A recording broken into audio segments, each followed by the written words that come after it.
গত ২৪ ডিসেম্বর দাপ্তরিক কাজসহ উপকারভোগীদের মাঝে টিসিবির পণ্য দিতে নড়াইলের মাইজপাড়া ইউনিয়ন পরিষদে যান নারী মেম্বার বাসনা মল্লিক। কাজ শেষে নিজ বাড়ি মাইজপাড়ার পোড়াডাঙ্গা গ্রামে ফেরার পথে পাশের দৌলতপুর গ্রামের পরকীয়া প্রেমিক রজিবুলের মোবাইল ফোন পেয়ে তার কাছে পাওনা ১০,০০০ টাকা আনতে যান। এরপর পরকীয়া প্রেমিক রজিবুল সহ তার এক বন্ধু বাসনাকে ধর্ষণ করে বলে অভিযোগ উঠেছেন। লোকলজ্জার ভয়ে বাসনা মল্লিক বিষাক্ত জাতীয় কিছু পানও করেন। এরপর দুদিন চিকিৎসাধীন অবস্থায় থাকার পরে তার মৃত্যু হয়েছে।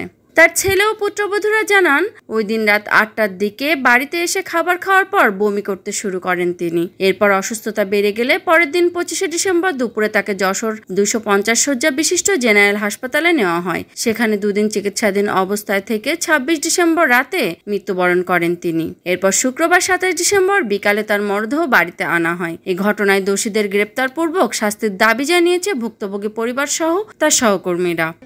আমার মা মানে দুটো কথা বলে গেছে, সে ফোন করে ডেকে এনেছিল রজিবুল দৌলতপুরের আর উসমানের ছেলে, এই কথা বলে বললো যে আরো অনেকে ছিল।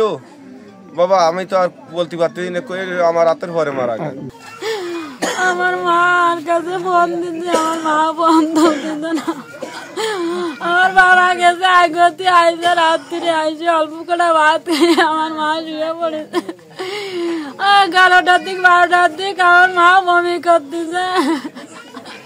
আমি গেছি মা ওঠো, না তোরা ঘুম পড়ে গেছে, আমার কিছু হয়নি।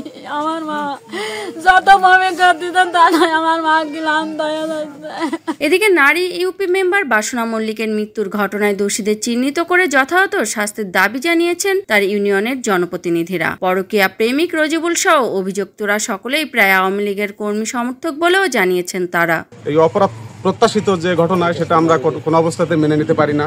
আসলে প্রকৃতপক্ষে এর সত্য উদ্ঘাটন করে যে প্রকৃতপক্ষে দায়ী বা দোষী শনাক্ত হয়, তদন্ত সাপেক্ষে এদের সঠিক বিচার আমরা আশা করি বা আমি ব্যক্তিগতভাবে চাই যে তাদের দৃষ্টান্তমূলক শাস্তি হোক। ৪ নম্বর ওয়ার্ডের মেম্বারকে ফোন দিলাম যে ভাই বাসনা দিদি তো খুব অসুস্থ, ওনাকে একটু দেখতে যাওয়া প্রয়োজন আমাদের।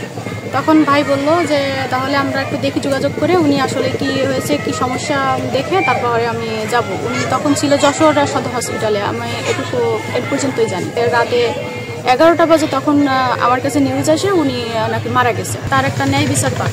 আমি অবশ্যই সবার থেকে সেটা দোষীদের শাস্তি চাই। বাসনা মল্লিকের বিষপানজনিত কারণে মৃত্যুবরণ করেছেন বলে প্রাথমিকভাবে জানা গেছে। তাছাড়া পরকীয়ার সূত্র ধরে তার উপর যৌন হয়রানিরও ঘটনা ঘটেছে। আর এই বিষয়গুলোকে সামনে রেখে অধিকতর তদন্ত করা হচ্ছে বলে জানান পুলিশ। যশোর থেকে মনির নামে একজন পুলিশ সদস্য ফোন দিলেন যে আমাদের এখানকার পোড়াডাঙ্গা গ্রামের বাসনা মল্লিক ইপি সদস্য, তিনি বিষপানজনিত কারণে মৃত্যুবরণ করে আছে চিকিৎসাধীন অবস্থায়। এবং এখানে আরও কিছু ঘটনার কথা বললে আমি ঘটনাস্থলে যাই এবং ঘটনাস্থল পরিদর্শন সহ আমাদের ঊর্ধ্বতন অফিসারকে অবহিত করি এবং এই ঘটনার সংক্রান্তে একজন আসামিকে আটক করা হয়েছে। Kakoli Rani Saha, voice of tiger.